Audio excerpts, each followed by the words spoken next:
Welcome to JWL Sports, where we review all the best sports clips from around the world. Now, you're probably wondering, why should I watch over here instead of any of the other channels? And that's because over there, they don't care about what you have to say. They say this all the time. They talk down to us. They think we're just a bunch of clowns on YouTube, Twitter. But I think it's the opposite. I think we know exactly what we're talking about. So I read every single comment. So if you think what I'm saying is the most ridiculous thing you've ever heard, let me know in the comments below. If you think what I'm saying is the most amazing thing, then definitely please let me know. Either way, let's get into some discussions. Let's get into some fights. But ultimately, let's just have some fun. And please do consider subscribing. We are building an amazing community here, and it's turning into something truly, truly special. I want to build something that we all genuinely feel connected to, something that we're really excited to be part of, and I think we're well on our way to doing it. So without further ado, let's get to it. We're watching a clip of First Things First, talking about, I guess the 49ers have tweeted out saying, against all odds, which doesn't really make sense because I thought the 49ers were this elite team for years. They've made multiple NFC championship games. They've already been to the Super Bowl. They have a stacked roster. Last season, their whole thing that they said was that they would have went to the Super Bowl. They would have maybe even won the Super Bowl, but Brock Purdy got hurt. And so now they're here again. And now Brock Purdy isn't hurt, and they went to the Super Bowl. So how are they against all odds? It doesn't even make sense. And they were actually favored to win the Super Bowl since the beginning of the season, I believe, and they were favored at least even even above the Ravens. Even after the Ravens smoked them, the 49ers were still favored to win the Super Bowl. So against all odds makes zero sense. So I don't understand. Finally, let's check in on the 49ers social media. I don't know if you're on social media, but you should check this out. Posted this clip against all odds and one die. I like to say dice. Even if it's just one. Yeah, that's right. Now, granted, this might be a play on words since the Super Bowl's in Las Vegas, but the 49ers have been Super Bowl favorites since December. Well, they've been and are favorites in this game. Yeah. So the against all odds thing struck us as since odd. December. Well, they're the first team in 7 years to be favored in every single game of the season. All right, they have literally been favored in every single game of the season. And in fact, we can show you the teams in NFL history who have been favored the most. And so this Niners team is going to tie the 2021 Chiefs for most games favored in a season. Now, none of those teams, oddly, won the Super Bowl, so something to keep in mind. Also, I hate to burst everyone's bubble here, but there is an underdog in this game, and his name is Patrick Mahomes. So you're going to squint. I'm going to show you some wilds that's going to blow your mind. Okay, I'm ready. Since Purdy took over, Mahomes has been underdog. Mahomes has been an underdog 3 times in the last 3 weeks. Purdy's been an underdog once. Once in his career. It was the game he got knocked out of, by the way, on the road in Philly. Mahomes has been an underdog in 4 of his last 5 playoff games, and it would have been 5 of 6 if not for late line movement in the AFC title game last year against Cincy when they opened as an underdog. So there is an underdog in this game, and the Niners, try as they might, can't play that card because they are as favored as any team over the course of a year in NFL history. They have a quarterback who is invited to the MVP ceremony, yet the discussion around him is there's a guy on TV in New York who's mean to him, so let's all cry about it.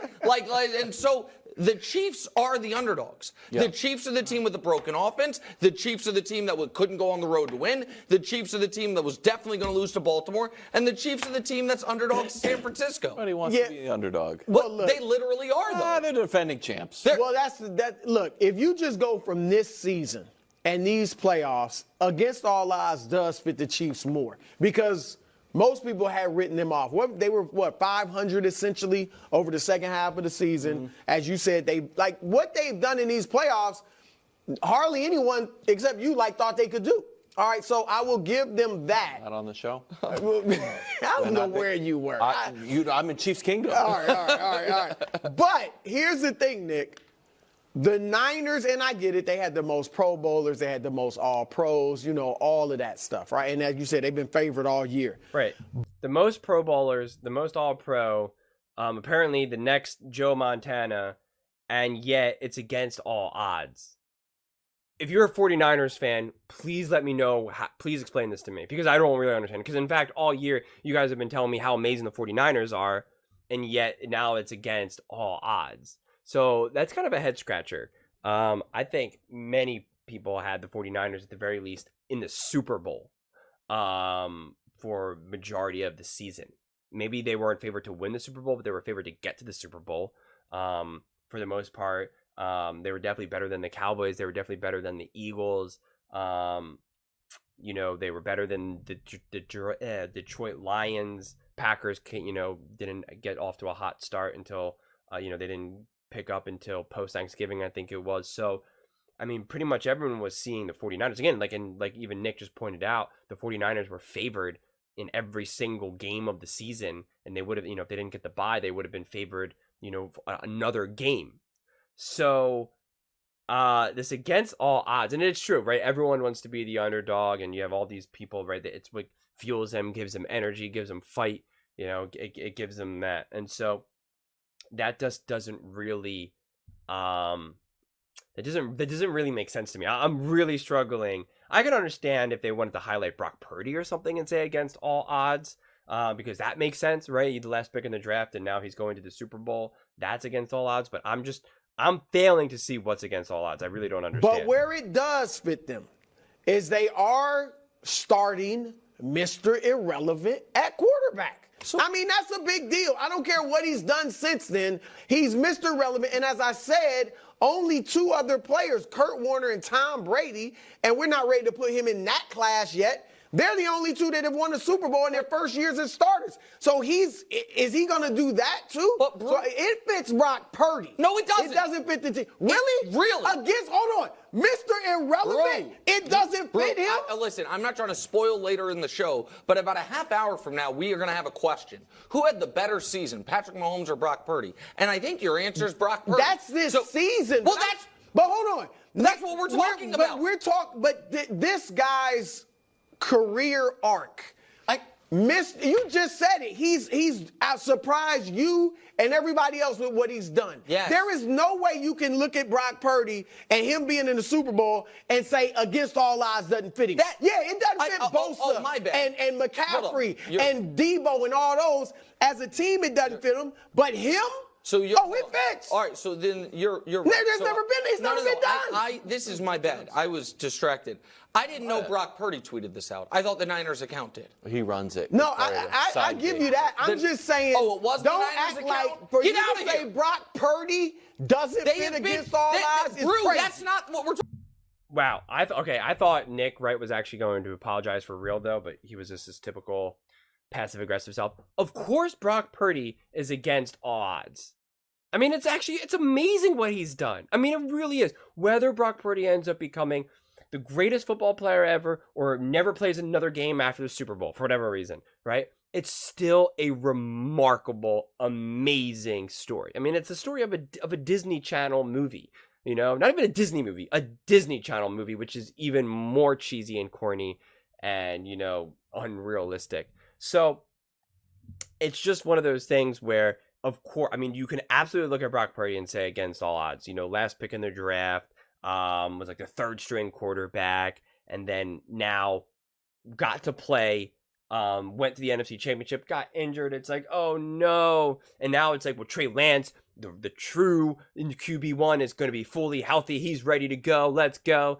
And especially with now, Brock Purdy's arm injured, and it's like, who knows when is he going to be back and how's he going to look?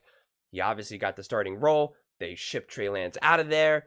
And then boom, and then now they had to play themselves back into the Super Bowl, and they're there. So that is truly against all odds, and it's amazing. Whether you love Brock Purdy or hate Brock Purdy, you still have to tip your hat and say that's legit and that's awesome. Whether you want to say it's all to do with the 49ers and nothing to do with Brock Purdy, fine. But Brock Purdy has something to do with it. You can't completely just pull a quarterback, with you. The quarterback has to do something. He's not just a complete scrub. It's the most important position in all of sports for a reason.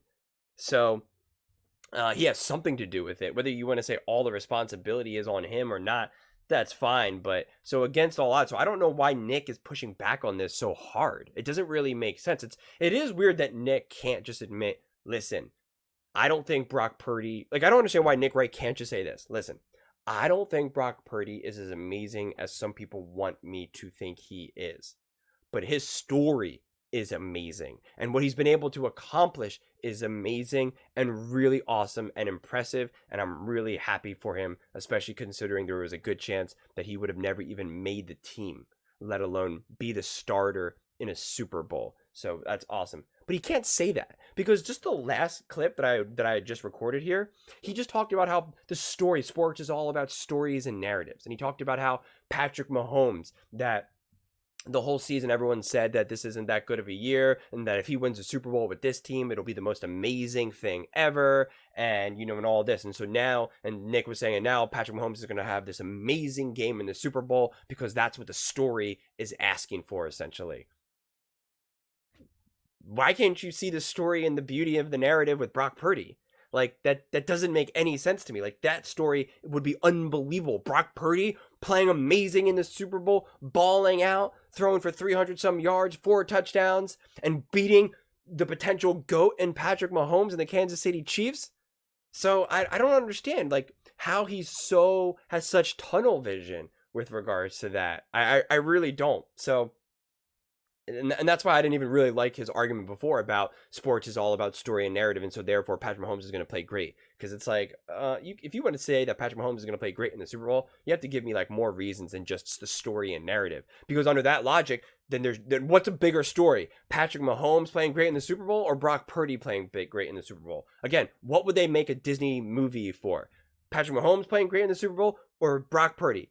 It would be Brock Purdy, and they would literally call the movie Mr. Irrelevant. Like, that's literally what it would be, and that would be it. Boom. From zero to hero. So it's like, that's where Nick's arguments are really uneven and don't really make a lot of sense. I really don't understand why Nick is pushing back on this specific narrative. I understand if you want to push back on the 49ers as a whole against all odds, like I have already addressed, but in terms of now Brock Purdy specifically, which is what Brew said, like, yes, the 49ers as a team don't make sense, but with regards to Brock Purdy, it does. And to have Nick fight that so hardly and passionately, we can see his face as I paused it. You can see he's like genuinely like worked up about it. I don't understand it. But if you do, please let me know in the comments below. I need some help figuring this one out, so I would love to hear your thoughts on this one. Please don't forget to subscribe. As I said, we are building an amazing community here, and I would absolutely love to see you part of it. And please give this video a thumbs up. It really helps with the visibility and the algorithm, and I would greatly, greatly appreciate it. Thank you so much, and see you next time.